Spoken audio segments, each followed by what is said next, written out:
Hola, amigos, and welcome back to another edition of the Slipstream Podcast. This is your host, Brady, and as always, joining me in the Slipstream tonight, we have Matthew, Stin, and Cole Trickle Jr. You boys awake? Or did that race put you all to sleep a little bit like it did for me? Luckily, I was carving pumpkins as it was going on. It was a little bit more entertaining then. I was going to say, we'll eat some Halloween candy a little early and wake up!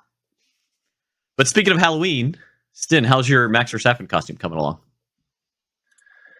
It's good. I just have to get irritated, and then I'm in full character. A little extra gold spray paint these days, like his helmet? Yeah. In this week's episode, we will review the news of the week in and around the sport of Formula One and recap the Mexican Grand Prix. So, boys, let's just jump right in. I know it's been the talk of the town and the talk of the paddock over the last couple of weeks since the rumors about Red Bull's cost cap violation began swirling, and we finally have resolution. The verdict came out, I believe, on Friday that there was an agreement between Red Bull and the FIA on an accepted punishment. So we finally know that the cost cap punishment for Red Bull going over the cost cap for 2021 is a $7 million fine and a 10% reduction in development time for 2023. So Stin, I want to start with you just because I know you're our resident Red Bull fan. What are your thoughts? I think as the winning constructor team, 10% hurts less than being a team that's at the end of the grid, just based on like total time. But I don't know, it's interesting. Like Toto said that while it doesn't seem like it's a really big penalty, he's expecting it to be upwards of half a second a lap based on losing that time. They've made the argument that like every million is like a tenth or whatever, and I guess it kind of goes the opposite way for wind tunnel time.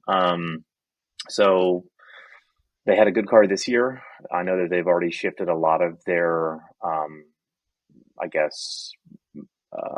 focus to next year's car as far as like setup, understanding, whichever. I don't know if they can shift any resources because clearly resources are pretty tight. But it'll be interesting to see what happens to the mid part of next year if they're still in the position where they are. I feel like Ferrari started off on top, and up until probably week 8 or so, maybe it was like France or whenever that was, the Red Bull kind of took over the reins of the top car, but it wasn't a clear defined thing until almost midway through the season. So we'll see what happens next year. Yeah, I mean, I think one initial comment that I had, I wasn't sure if it was a big penalty or not, to be honest with you. I didn't really have the historical context. I would imagine any reduction in development time is definitely painful, perhaps deserved in this case. I did find it interesting that the $7 million fine is the second largest fine ever in Formula One. So I feel like that's got to hurt. What do you think, Cole? Yeah, it definitely hurts. The rumor is that Bernie, the old F1 president, had a hand in the negotiating room with the FIA president and Christian and Helmut Marko. So I think the penalty maybe wasn't as harsh as everyone else wanted to be because Bernie was there to kind of helping play both sides. But I do think it's going to hurt Red Bull next year. I hope it does. I hope it slows them down. Obviously, they knew what they were doing. I mean, Christian can play dumb all he wants, but they knew what they were doing. And second largest Formula One fine of all time. Brady, other than you, does anyone else know who was the number one fine? Stin? Wasn't it McLaren with like the scandal of like the $100 million fine for cheating, right? They were disqualified for the constructors for like a year or so. Spygate. Spygate, that's right. And Yeah. I think it was Lewis and Fernando on the team as well. Yeah, it was 08? 09? 07, I believe. It penalized them in the 08 season. They were disqualified from the following year. Yeah. And McLaren they were irrelevant for a few years after that. So hopefully the cost cap does punish Red Bull like Ferrari was punished as well. I mean, we obviously don't want Max to run away with the championship. No one wants him to win by Austin and the constructors to be sealed up by at the same time. I feel like if it slows them down, hopefully it's a harsh enough penalty that the other teams don't plan ahead to breach the cost cap going forward, like Toto has mentioned that they would do before. Yeah, Matt, any thoughts on your end? I mean, it's the second largest fine ever, but $7 million isn't really that much money to Red Bull. And then, I mean, how much did they spend last year? North of 300 something million dollars, and the cap was 150. So, and I mean, it's not out of what they would have spent if there was no cost cap. So I don't think it's really that big of a deal from the money side of it. From a wind tunnel side of it, I mean, it'll definitely hurt them, but also made a good point of, since it's a percentage amount and not an actual timed amount, since they won the constructors this year, they have less wind tunnel time already than anybody else. So it affects that 10% is a less hours or whatever it is than it would be for Williams. It'll bring them back. I don't think it'll bring back like it did Ferrari 3 years ago from the maybe they were penalized or not from whatever that was, 2018 or 2017 or whatever it was. But I guess I think Toto said it, and maybe it was somebody else. You know, Red Bull thinks it's too much. Their competitors think it was too little. And if that's the case, it's probably fair somewhere in the middle. Yeah, Matt, your point about that, what would it be, like 7.5%, right? Aren't they like in the 70% total time? And then if you look at like a Williams, they're going to be at like 125% time. So in the scheme of that scale, it would be like 7% total time to 12% total time. So they were penalized in theory the least amount of total time, but it was still an even percentage. Yeah, I mean, for me, I'm glad there's resolution. I'm glad that we know what that resolution is. I know that there's been, you know, in F1 and other sports, there's sort of been the history of not announcing a punishment, and that kind of just leaves open questions. I'm sure people still have questions. I'm sure there's a lot of Mercedes and Lewis fans who still feel like, you know, this impacted the championship last season. And I know Christian is adamant that there was no benefit to the car. So at least for now, that seems to put that to bed. We don't need Abu Dhabi plus cost cap to reignite the flames of 2021 any more than it already has. But yeah, Cole, to your point, look, I'm not rooting against Red Bull by any means, but in theory, if it slows them down a half a second, we might have some great racing next year. So I'm all for that if that's the end result of it. I have two thoughts. One, you can't blame Massey that he stole the championship, and then also say that the car, like them overspending, like you have to pick one or the other as a, you know, anyway. What would you guys think if like McLaren overspent by $10 million next year, intentionally trying to win and forfeiting 2024 and their wind tunnel time, and just saying, you know what, YOLO, let's just go 1 year and we'll forfeit the next year or two? That would be awesome, right? It's a great question. A part of me is all for it, but I also feel like that's exactly what the FIA should be preventing. And now, I don't know if this is where you're going with that question, but does this penalty do that? Does it go far enough to dissuade McLaren or Mercedes or Ferrari or whoever just saying, screw it, we're going all in? I don't know. It might not. I think with the top teams, it probably doesn't. I think with the small teams, like, not that Haas has enough money to spend, but if Haas can spend that much money and they have the 120 whatever percent, like, they can really develop a car this year, or, you know, for next year or for the following year, whatever. But like Mercedes and Ferrari and Red Bull are like expected to win the constructors as of how it stands right now. If Ferrari could go from like if Haas could go from like 8th overall to like 3rd or 2nd overall, forfeiting the next year 100% is worth it. I think one owner already decided to do that even before this. Strolovich? 100%. I think he already made up his mind. He was doing it. He was doing this anyway. I have a feeling that it's going to be just That would be my guess. If anybody's going to do it, it would have been him, and I think he made up his mind before even the Red Bull news came out. I mean, they were already partially over, and to me, conspiracy theory, it was to test the waters to see how bad it would be, and now it's just, I mean, like, what do you care if they're not going to take the championship away for you? Why not spend $300 million and get a trophy and be terrible for 4 more seasons? Well, at least now there's precedent, right? We know how much over Red Bull was. So in theory, all these other teams could be that much over the same amount next year. Like, well, we know what the penalty is and they're not going to touch our points. So screw it. Let's bring 1 or 2 more upgrades to, a race for 2023 and see what happens. So I know we've talked about that a lot. I know the world of Formula One has talked about that a lot. So hopefully we can put that story to bed for now. One of the other pieces of news off the track, on the track, but off the track.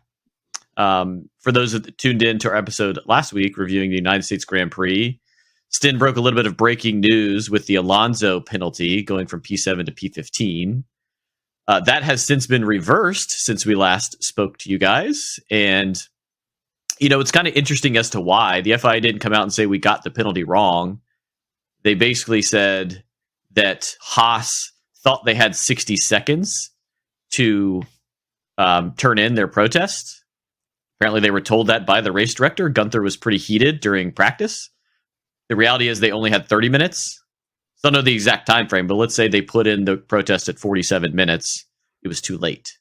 So the reason it was overturned has nothing to do with the penalty, has everything to do with the procedure. So I say all that to say, Alonso did do a wheelie and got P7.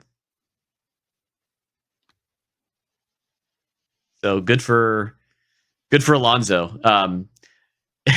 Gunther was very honest on broadcast, thinking that he was not very happy with that decision because it obviously affected Haas's points a little bit. Another storyline from practice that I'm just curious. I don't know if any of you all know this answer, but we talked a little bit about Logan Sargent and the announcement that he will be in the Williams car for next year. He participated in an FP1 like a few other rookies did this week. If he doesn't have a super license, why can he participate in practice? What's the difference? I don't have a great answer of why. I do know he missed out on scoring a super license point in practice in Mexico. He had the potential to get 1 point that he needs. You complete 100 km of an FP1, you get a super license point. But I guess the red flag stopped him short of that. So my assumption is every team obviously has to run a rookie and to get other people in the car. But I'm assuming somebody has a good answer of why you can run that. You don't have to, and I don't know the exact amount of points. You don't have to have all 40 to participate in practice. I'm not sure the total amount. I know he's like 12 points shy of the 40 points, so it may be 20 or 25. I'm not sure, but you don't have to have all 40, and I can't give you a good enough answer on what that amount is right now. But and like Jordan said, practices, you can get up to 10 super license points by running F1 practices. But he fell short of getting that point because of the red flag. But as long as he still finishes 5th or higher in the F2 with 2 races left, then he's good to go for next season. Yeah, I think you guys. Could you imagine if he doesn't? No chance they bring back Latifi, right? If Logan doesn't get his super license points, no chance Latifi comes back, right? Well, did you guys see the Williams boss basically came out and said if he doesn't get his super license, that there is no backup plan as of right now? That he basically said whoever is the driver won't have a contract. Like it might be like race to race or a few races here, a few races there. That was how I took it. I would imagine, let's say Logan doesn't get it, that they would figure out who would be permanently in that seat. But he came out and said that there is no backup plan right now, which is fascinating and probably not good. And it definitely shouldn't be Latifi. Sorry, Latifi. Another P20 for Latifi today in the race, unfortunately. So yeah, I just thought that was interesting. I think you guys actually answered the question that free practice is an avenue for them to earn points. ultimately get their super license. So I was just curious about that. So just to jump in real quick, I do have you either have to complete 6 Formula 2 races or have 25 super license points to be eligible. That's the main one. There's like 3 other things you have to have to be able to participate, but it's 6 races in F2 or 25 super license points. One of the other 3 things you need to compete in F1 practice is a valid driver's license. So we've all at least got one of 4 things needed to compete in a F1 practice. So you can't just roll up and be Lance's friend and just jump in the car. Apparently, yeah. Well, except one of our good friends, David Wilson. I'm not sure he still has his driver's license or gotten it yet. So we might need an update on that. It's been about 20 years since he was eligible, but we'll see. The other interesting sort of off the field or off the track drama, if you will, was Alonso's comments about Max's 2 championships being a bigger accomplishment than Lewis's 7. There was a bit of a back and forth on Twitter about that, where Lewis trolled him back pretty hard. So I don't know. What do you guys make of that? Is this just a Alonso Lewis, rivalry continued from 15 years ago? I mean, there's no way 2 championships is a bigger accomplishment than 7. I don't care what the situation was. Alonso just doesn't like Lewis, and I think that's been pretty evident it's not the first run in they've had either. I mean, they had to make up after Spa as well. So it's just pretty funny. I guess Fernando just holds a grudge for a long time. Yeah, I mean, Lewis's tweet with him on the top of the podium next to Alonso from like 2008 or 2007 was cold-blooded, in my opinion. That was pretty good. So Fernando's thought is, over the 7 years that Lewis won his championships, that he was only fighting against one car via his teammate. So either Nico or Valtteri. So where Fernando is justifying Max's 2 championships being more worthy or more valuable in his eyes, because he had to race against Mercedes, who had the top car. So I understand what he's saying. And there's absolutely no love lost between those two. They strongly dislike each other and have since the McLaren days. But I know I talk about it a lot. I'm so excited that Fernando's in for another couple years and that Lewis is talking about another 5 years, just to watch those two go at it again. Who did Max compete against this year? Checo, his teammate. Right. He didn't have the best car until week 8. Yeah, well, there's 24 weeks in the season. But he overcame the biggest point deficit ever to become champion. Yeah, Wait a minute. And he still won it. He's going to win it by the biggest margin maybe ever. So he overcame the largest deficit, and he's going to finish the season scoring the most of any champion ever.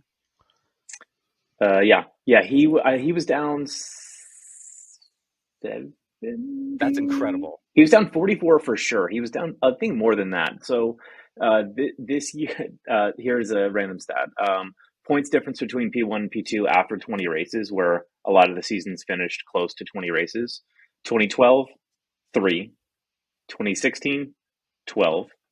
2017, 46. 81 and 18. 73 and 19. 8 points last year. 136 points this year. Nearly doubled the difference. All that catering money. Checo didn't do it. Yeah, I mean, Checo's not as good as Max, so Checo's not as good as maybe the top 5 drivers, but we can save that for later. Hey, let's not offend Checo. It's his home race this weekend. Yeah, he is P2. Why is he P2? And the drivers? Maybe it's the car. But yeah, I mean, anyways, I think the biggest rebuttal that Lewis could have is that he tied Alonso in his rookie season. So a rookie teammate tied Alonso. But yeah, it was kind of, I think they put it to bed. I think Alonso even came out and clarified some of his commentary. And there was another picture I believe Lewis posted that made them look like they were showering each other in champagne, so they were all good after that. He came out and said it was the media misconstruing, and it's just for like headlines, and it was literally his exact words. Yeah. I mean, we can touch on this real quick too. I mean, there was one other bit of news. Of course, we'll talk about the race here very soon. I mean, honestly, the race was a little light, so there's not a ton to talk about. But yeah, news I broke this morning, I think it was this morning or maybe last night, that Max and the other Red Bull team members said they weren't going to do any interviews with Sky Sports over Ted Kravitz's commentary. Yeah, they weren't too happy about it. And I believe he was asked about that post-race. And, I don't know what to make of it. I don't know if this is just, Max feeling like he's received a lot of hate for his 2 championships. The team has obviously been the target of, I'm sure, some hate mail and hate speech because of the rumors circling around with the cost cap, but they certainly weren't too happy with, especially Ted over at Sky Sports. No Netflix, no Sky Sports. Essentially kind of the 2 biggest media outlets for F1 currently. At this point, all you're going to be able to get from Max is his sweatless jog photos on Instagram. So, man says he runs 9 miles and there's not a drop of sweat on that guy. He's a robot, apparently. So, his workout videos are terrible. His preseason work, they were so. When we all were sending videos to each other in the thread, I was like, "This is the worst thing I've ever seen." But I get where Max is coming from of not wanting to answer questions. I also see it from the aspect of it's an easy way for Red Bull to not answer any questions cost cap related, to just say, we're done. We're not answering any questions. Y'all are negative and, we don't love what you're saying about us and how you're presenting the case. So we're just not going to answer any questions going forward. See you next year.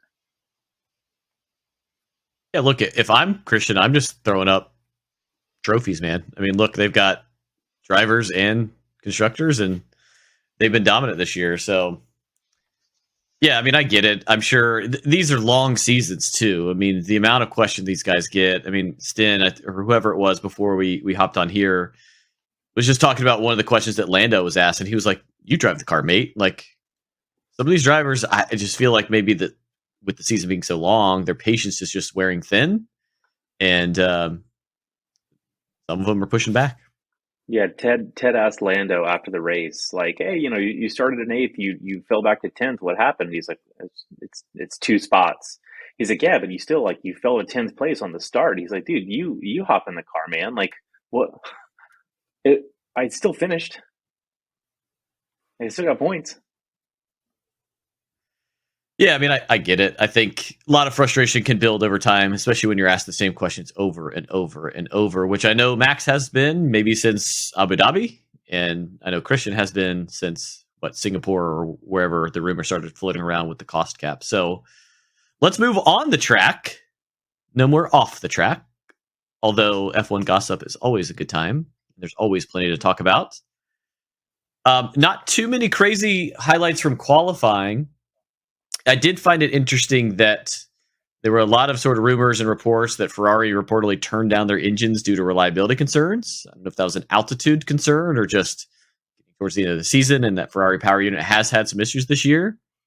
So they were a little bit off the pace, as were the Aston Martins, even though they've turned in pretty good performances over the last few weeks.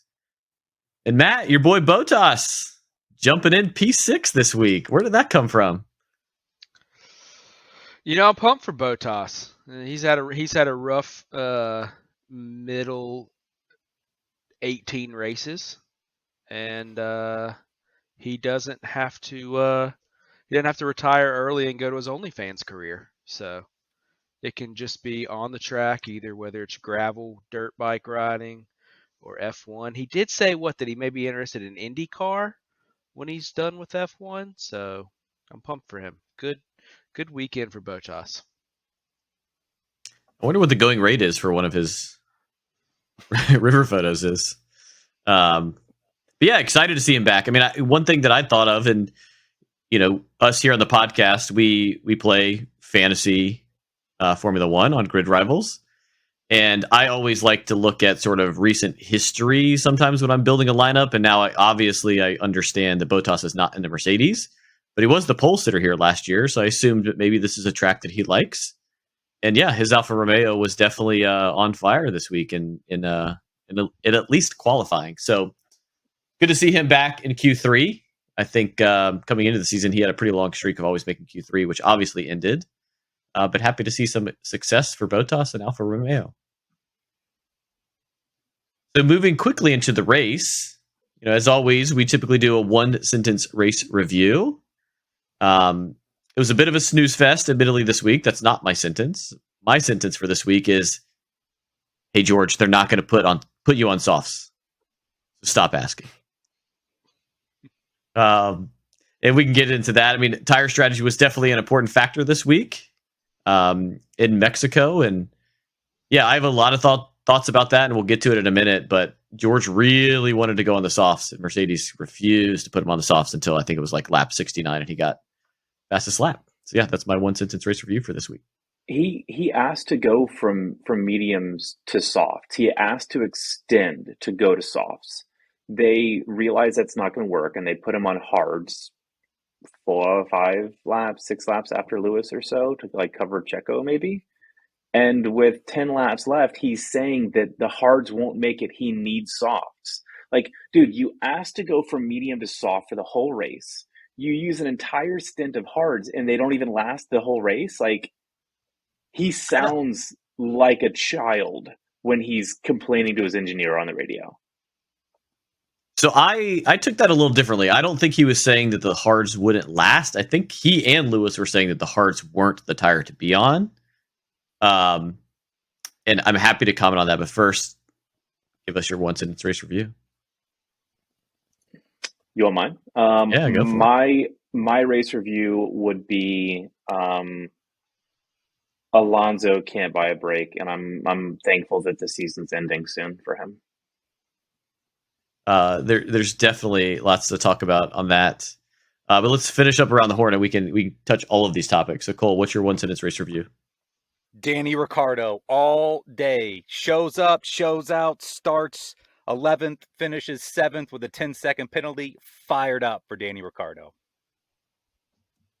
Yeah, a little collateral damage with Yuki on that. But yeah, he raced amazing. So Matt, what's yours? That place is freaking sweet, man. Like, just the tracking of itself. And then it's got to be, like, as a driver, awe-inspiring to come into Sector 3 and you're just in what seems like a stadium that touches the clouds. It's so freaking cool. Yeah, I really enjoyed that stadium section on my way to victory in our F1 2022 league this season, or last week. So the fireworks were nice.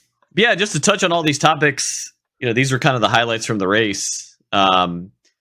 Yeah, so Stin, on sort of the tire strategy, that was sort of the first interesting development when the guys were on the grid. There was a mixture of the Red Bulls on the softs, the Mercedes on the mediums, and that was sort of the first signal that tire strategy and ultimately this was going to be a strategy race versus just a pace race. And back to George for a minute. My frustration there, my interpretation was that the hards just weren't working. Lewis was pretty adamant on the radio that they weren't working. What is crazy to me, too, is I would have liked to have seen George extend the mediums a little bit longer and then go on softs.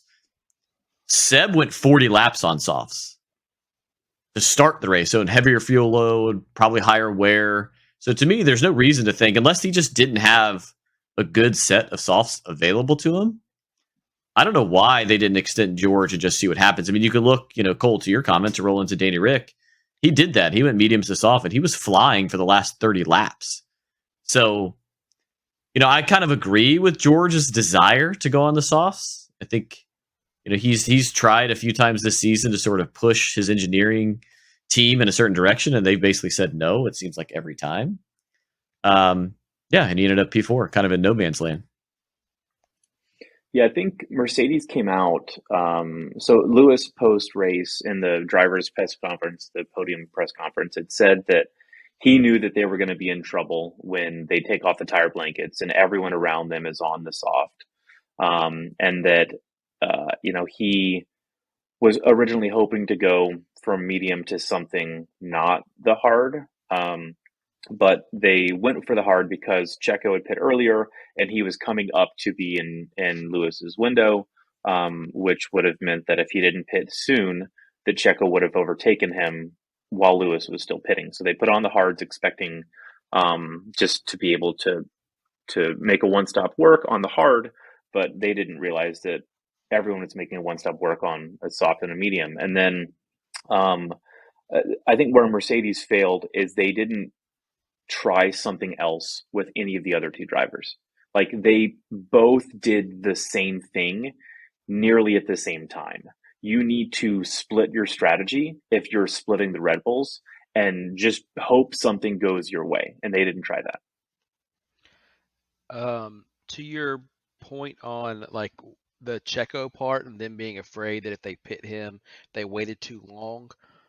They had enough data, at least in my opinion, to know that they were faster than Checo. They had shown that, especially when Lewis was on the mediums and Checo was on the soft. Like Checo wasn't catching him. And to even, I get maybe you're having Abu flashbacks where he takes up 90% of the racetrack, but you were going to catch him even if you let him pass, if you push that window. I don't know why they worried about that. And again, you made another good point about them doing the exact same thing. Red Bull is in the place that Mercedes had been in for the last 7 years. And Red Bull, you can literally just go blah on your strategy, and you're going to win just because of how good your driver is and how good your car is. And these other teams have to, Red Bull just has to pick the strategy that's going to win them the race, where these other teams have to pick a strategy that's going to beat Red Bull.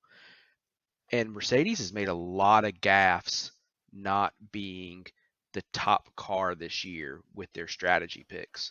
And it's cost them, in my opinion, points in about 5 or 6 of these races. I don't know if they'll take a look at that or not in the future, but their strategy just seems to be not on par with what Red Bull's been able to put out.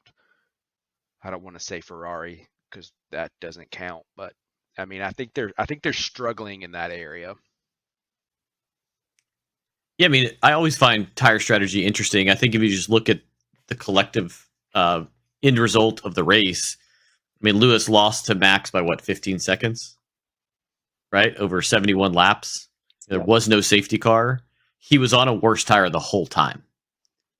So it just makes me think, what if they were on the same tires? Could it have been closer than 15 seconds? Probably. Now, obviously, there's other factors and scenarios that could play into that, right? Maybe, degradation is higher on the Mercedes, or just one tire doesn't work, or maybe the allocation's different, or what have you. But 15 seconds being on a worse tire the entire race doesn't seem like it's that much when you think about it that way.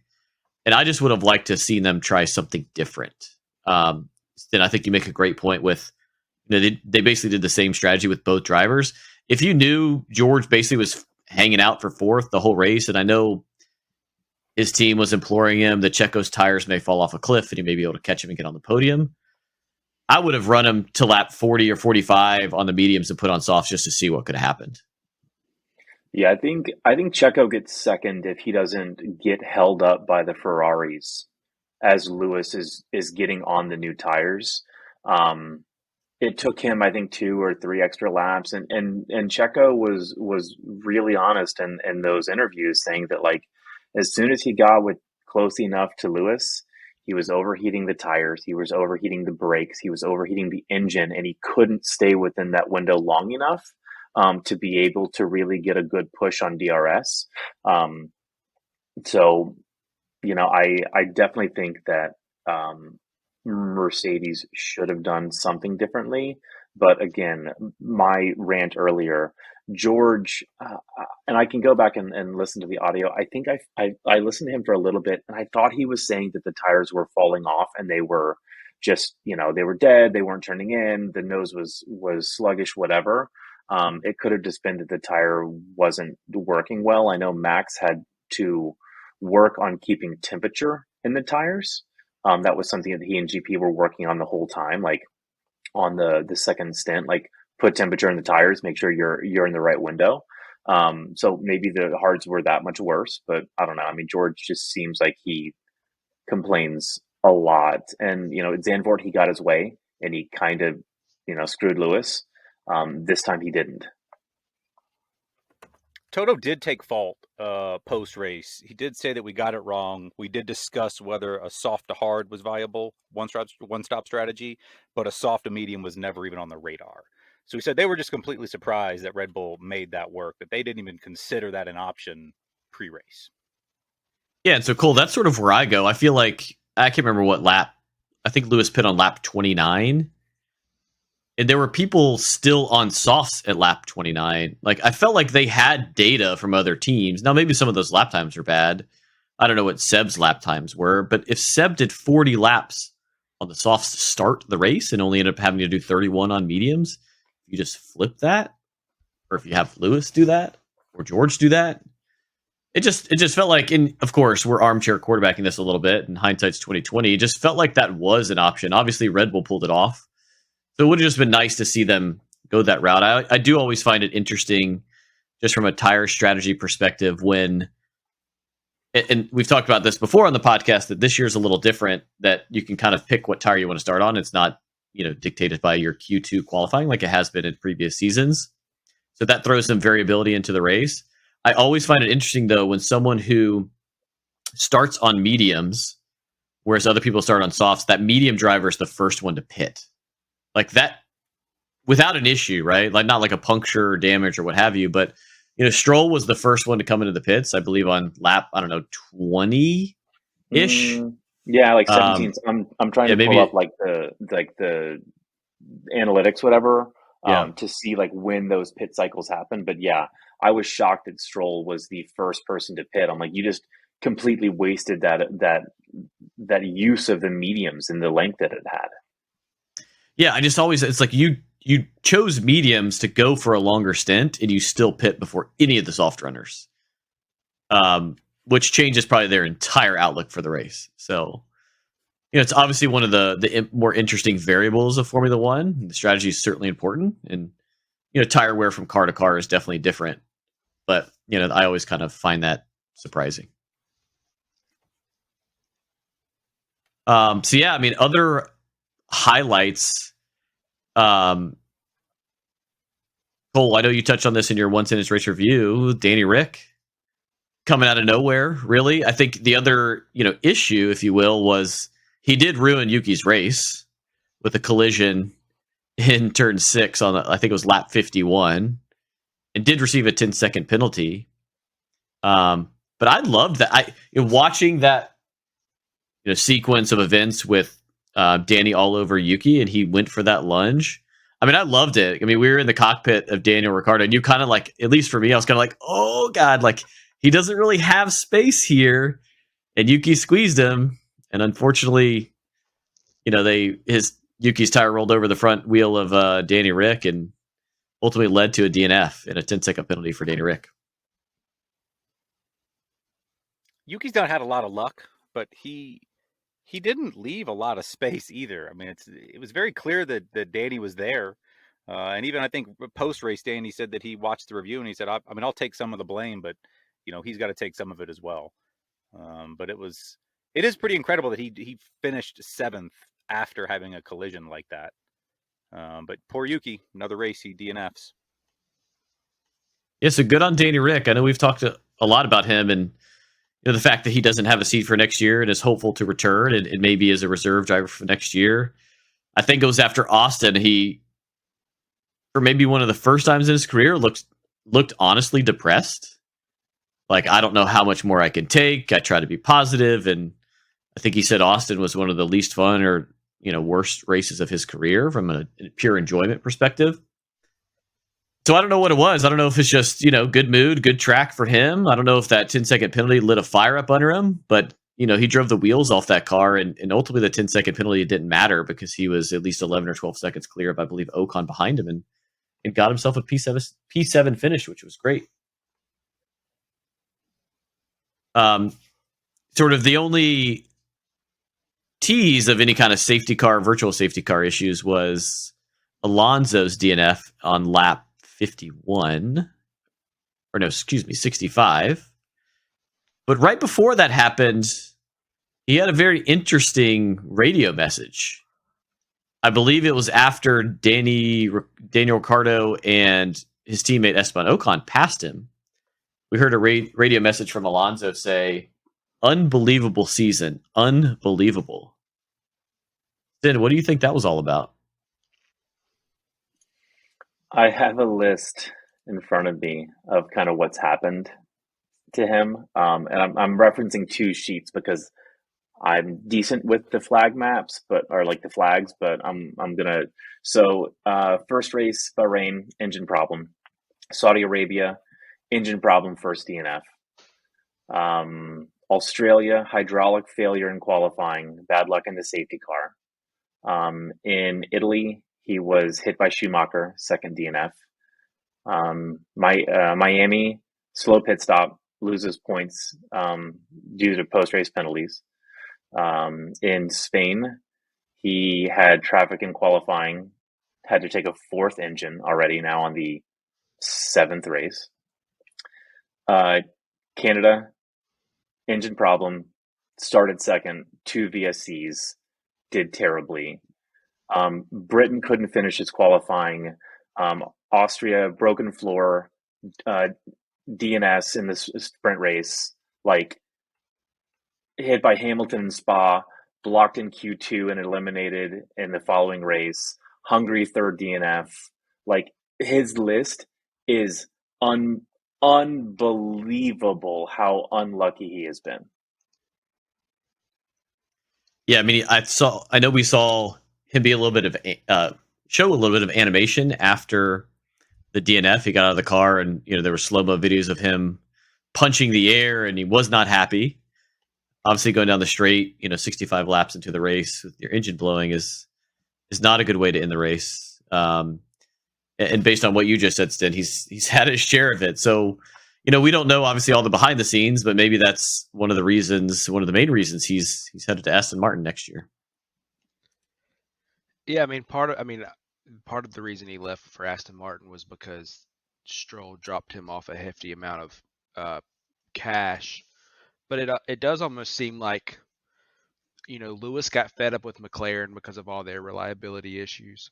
Danny Rick left Renault partly for the same reason. It just seems like at some point, like if you continue to screw one of these guys over and they're failing due to nothing on them, whether they're going to a worse constructor or not, or whatever you want to say it, they just want out. They don't want to have to deal with it anymore. And I'm sure relationships get soured, especially with a guy like we know Fernando, who doesn't hold his tongue on anything. I'm sure that unbelievable season comment was G-rated compared to some of the other stuff he's probably laid on the Alpine team for what they've put him through this season. So it's unfortunate for him. And I'm sure he probably feels to an extent, I've left, what are they doing to help me? Yeah, it definitely seemed like there's a little bit more behind the scenes maybe that's going on, other than just the DNF or the other issues he's had on the track. So yeah, I got the perception that he's looking forward to leaving and counting down the number of races that are left. Yeah, that was, Yuki's incident with Danny Rick and Alonso's DNF were the only two sort of incidents on the track other than Pierre running Stroll off the road a little bit earlier in the race, receiving a 5-second penalty. I think, Cole, you mentioned before the show that Pierre is 2 penalty points away from a suspension, so he's got to be careful the next couple of weeks. The only other sort of news, and Cole, I'm curious if you have any thoughts here or anything to be concerned about. Ferrari kind of ran their own race in 5th and 6th, which is a pretty good result considering. We had the top 3 constructors go 1 through 6th for maybe the first time this season, but they were clearly off the pace. I want to say 50 seconds behind Max at the end of the race. Anything to be concerned about with Ferrari, or is this simply just them turning the engines down to protect it so that they could finish? So well, it could be that, or it could just be Ferrari being Ferrari. It sounded like they were going to have a hard time keeping tire management under control. It sounded like the high altitude was not helping them in any way, shape, or form.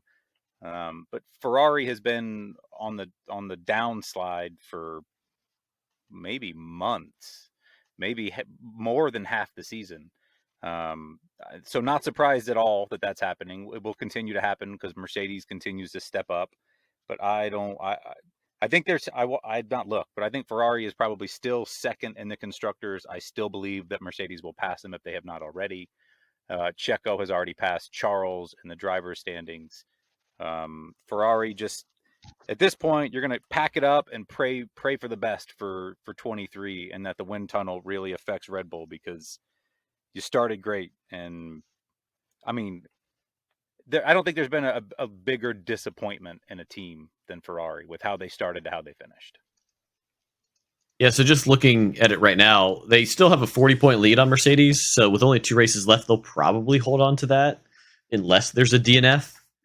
But yeah, I mean, I think if you're looking at today, this week's race, Mercedes is definitely the second best car on the track, at least in my opinion. They've been very good the last 2 weeks, and are trending in the right direction for next year.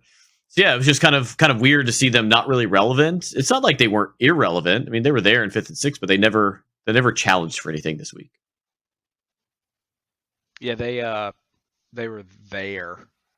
They got probably the most points you could expect them to get out of this. It would be interesting if there was a DNF, maybe even 2 for Ferrari, and Mercedes passes them.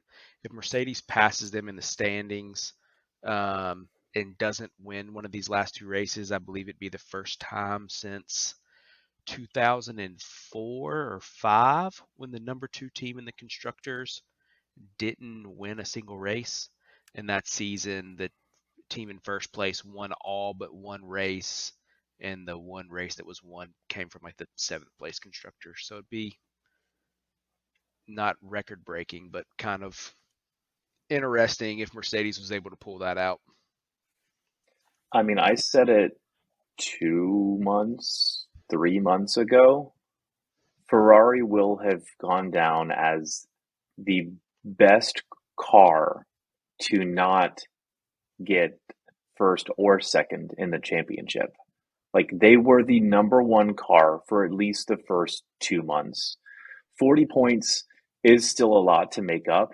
I think Mercedes made up 13 or 14 points this week. So like, if they do that twice, they still are a race away from overtaking them without a DNF.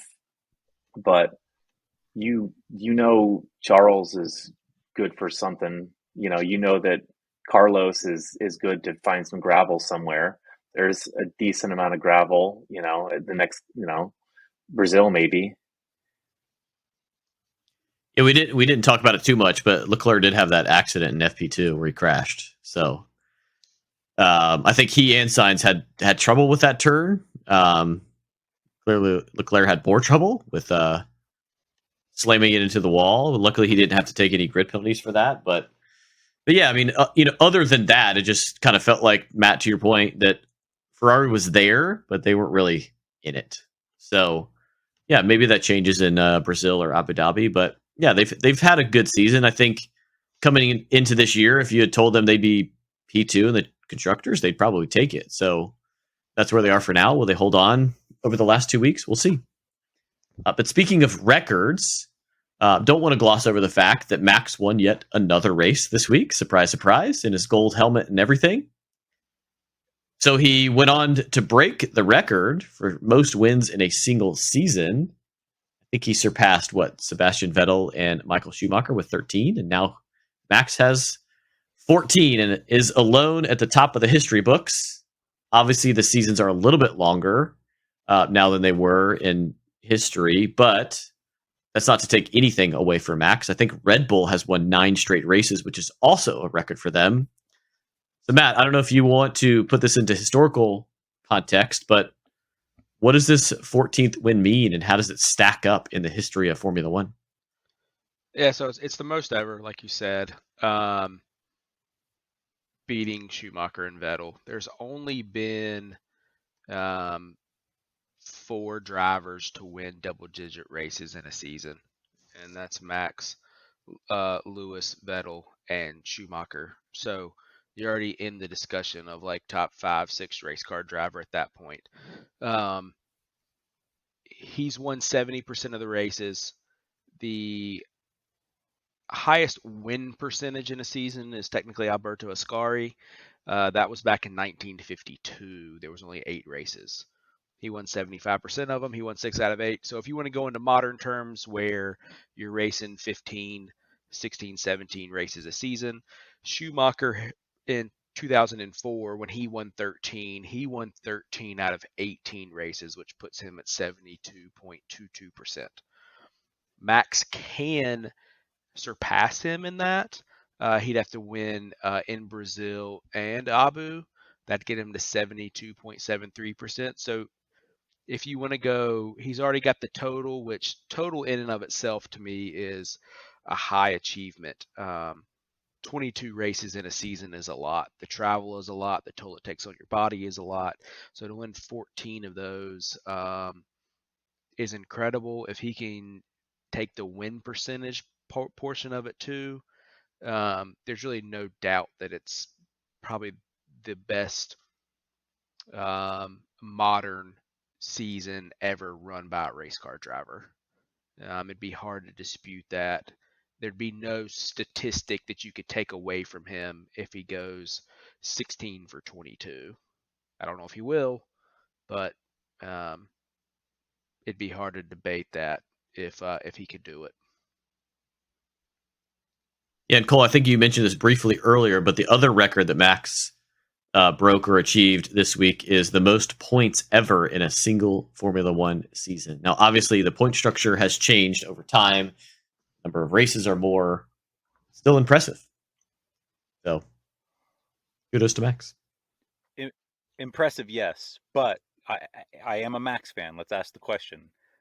In the history books, after the cost cap breach, and with as dominant as he's been, with having as many wins and as many points as he's scored, is there an asterisk by his name in the history books? If you start asking questions like this, Cole, he may never come on the podcast.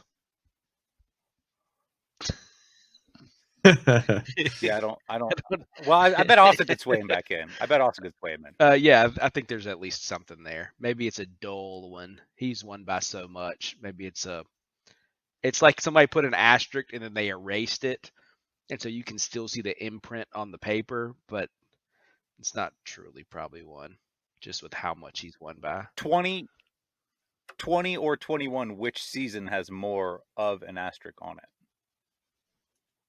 Or 21 or 22? To me, it's Abu Dhabi, and it's not close. Yeah. Really?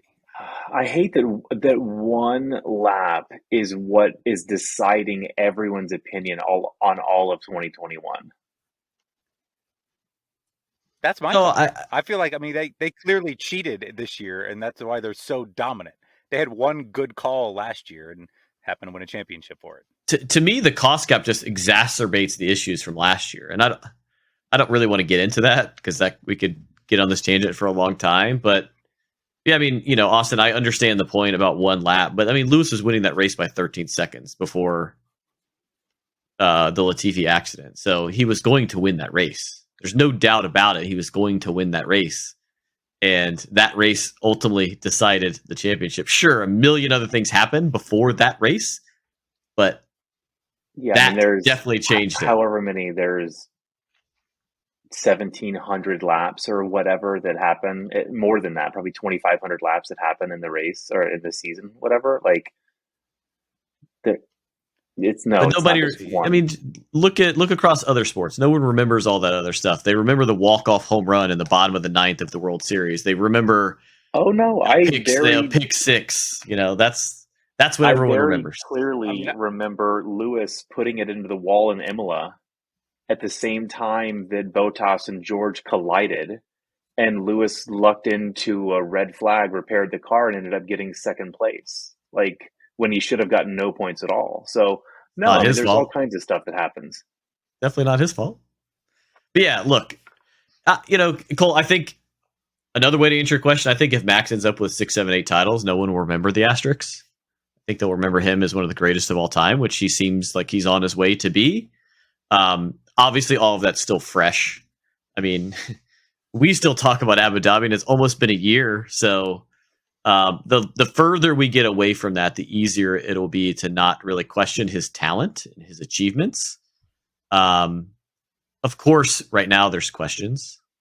Again, we've talked about this maybe on the previous podcast. To no fault of Max's, he's awesome. He's an incredible race driver.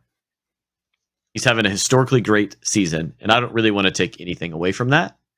I don't want to be Ted Kravitz, but yeah, we plenty to talk about in terms of what his ultimate legacy will be. But the season he's had in 2022 has been incredible. So before we wrap up for the night, want to make sure we get to a quick question, kind of looking ahead. I know there's 2 races left in the season. We've got Brazil in a couple of weeks, followed by Abu Dhabi to wrap up the 2022 season. But before we do that, and before we go into Halloween, want to get into a question from the audience. I had to play that before we got out of here. But yeah, one of the questions, if you're looking towards 2023, and you could combine some of the stuff we've talked about earlier, what are your expectations for next year's racing, team-wise? And that question comes from Camila. I'll go first. I mean, I think the cost cap penalty with the reduction in development is going to mean that Mercedes is probably favored to win the title next year. I'm not saying they will, but they might go into the season favored to win. I would agree. I would say Mercedes probably edges out next season, and I also would hope that McLaren takes a step up to be out of the best of the rest and into the top tier category, because they got to make a step. I think teams are going to make a leap. Ferrari, Mercedes, maybe not necessarily on their own, but because of the penalty. For whatever reason, these last few weeks just have me worried about Mercedes' ability to. The car's gotten better, and it will get better over the offseason. Decision making, and man, it's still such a big gap between them and Red Bull. I mean, that penalty is going to matter. I don't know if they can make up enough to get there into first. I really don't. I think Mercedes is going to have a hard time not tripping over themselves next year and deciding who gets the preferential treatment with George and Lewis. I think they'll be one of the top 2 teams. They've already said that they've figured out the 2023 car. If they could have solved the problems with this year's car, it would have been half a second a lap. That was what the Delta was earlier before they brought in the different pieces, the new wing that they brought in 2 weeks ago that helped close the gap. But I think there's going to be a lot of George being very, very hungry to start winning. And you can already tell that. I can sense that from his radio messages to his engineer. And I think it's going to start causing some problems in-house. George isn't the best driver on the team. He had the best first 7 weeks, and Lewis has, in my opinion, been superior for the second half of the season. George is still leading, but Lewis has dwindled that gap. It's only 15 points with 2 races left. I wouldn't be surprised potentially if Lewis could maybe even overtake him, possibly. He also said, I don't have a girlfriend. I don't have a baby. The car is my baby, which I feel like is kind of a jam at all about the Lewis, drivers who have right? girlfriends or whatever. Yeah. Lewis, full focus. He's full focus on what's coming. So I think, I'd love to see George get his elbows out, but I think I think Lewis is. It sounds like he's ready to deliver another championship Yeah, performance. look, I definitely think Lewis is better than George right now. Although the facts don't really back that up. I mean, George is beating him. George also outqualified him yesterday. So, yeah, dude, I appreciate hunger from a driver like George. I mean, George sat in a Williams for 3 years at the back of the grid. You know he's talented. He would have won that race in Bahrain if it wasn't for other issues outside of his control. He thought he was going to get in that Mercedes and win, and he hasn't. So I appreciate that hunger. I think a healthy competitive dynamic between your two drivers is a good thing. So yeah, we'll see. I think Lewis and George will come out with a vengeance next year in Toto, and I think Mercedes is favored to win for sure. Lewis did win 2 championships with a girlfriend, Nicole Scherzinger from the Pussycat Dolls. So he is 2 with girlfriend, 5 without for those keeping score at home. Well, he's got the whole offseason to maybe find the one. You never know. Or maybe he'll save that for after he retires from Formula One, which sounds like it won't be for another 5 years. Yeah, so that wraps us up for another edition of the Slipstream Podcast. Always fun to have the drivers out on the track. Unfortunately, the race itself was a little bit of a snooze fest, but we hope everyone has a fun and safe Halloween if you choose to celebrate it. Be careful out there. Wear some good costumes. Have a good time. And happy Halloween. We'll catch you on the next episode. Peace.